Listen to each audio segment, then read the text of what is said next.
والسلام على أشرف المرسلين سيدنا نبينا مولانا محمد وعلى آله وصحبه وسلم. السلام عليكم ورحمة الله وبركاته. برنامج كان وحو قارو ياهي dadka dibadda iyo kuwa gudahaba dhab ahaantii danaynaya wadada gaalkacyo hobyo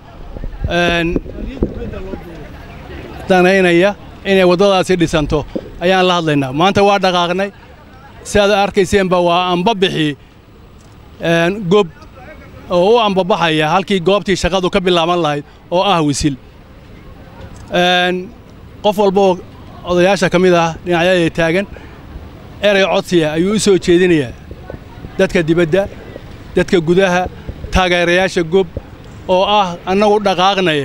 waxtarmaadkii baa la idinka rabaa ilaa wadadaasi oo biyo gaarto ma cid laga maarmaaya ma jirto qof walba sidoo uu qayb qaadan lahaa maskax iyo maal iyo muruq waa loo baahan yahay marna laga maarmo ha yaraato ha badnaato $1 ha ahaato $0.5 ha ahaato ha ka badnaato